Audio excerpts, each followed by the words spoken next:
Hello everybody, so I'm with my dear friend Desmond Cole, and we shouldn't be here today, but we're here. Another death with someone suffering with mental illness in the justice system. Let's say his name loud, Mr. Ijaz Choudhry. And we've been through this road before, but why is this happening again?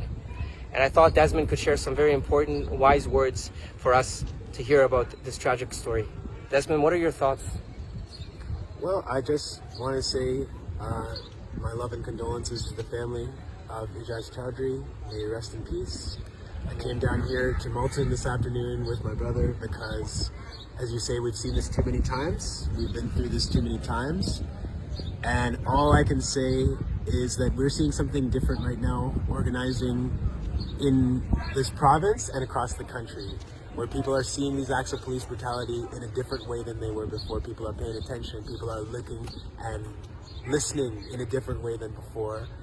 The folks who are out here need support. They need water, they need food, they need shelters from the sun. They have been out here since Saturday evening, and this is really what we came to tell you folks, is that they've been out here trying to hold this space since Ijaz was killed by the police to demand justice, and they don't want to leave. And so we're encouraging people who want to support them to come down here to Goreway and Morningstar and Malton and contribute what you can, offer your condolences, offer your support, because people are out here holding it down for all of us right now. You know, Desmond, we had Ijaz's tragic death a few weeks ago. A couple months ago, we had brother Dondre Campbell's death, Pierre Corleon, Andrew Loco, Mature Medad, my beautiful brother Suleiman Fakiri, Justin Saint-Amour, who died, who all suffer from mental illness as a result of the justice system. You know, Desmond, I hate asking this question, but I always ask you this question is, why does this keep happening again, Desmond? It's a very simple but important question, but why, Desmond, are we having the same conversation again?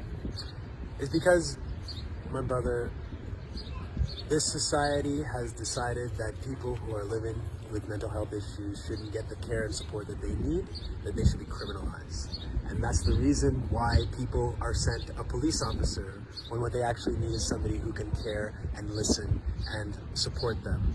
And these calls that we're hearing right now to defund and to abolish police, the primary thing I just want people to consider is, why did the police come to this apartment for a man 62 years old with schizophrenia? Why was it the police that were sent? Are we saying that we can't send anybody else, that we have no other choice? Of course we have another choice. We have the responsibility as human beings to make another choice to preserve life, which is what we're failing to do right now. We're failing to preserve the lives of our community members, and we're leaving them at the hands of these police who only know one way to deal with them.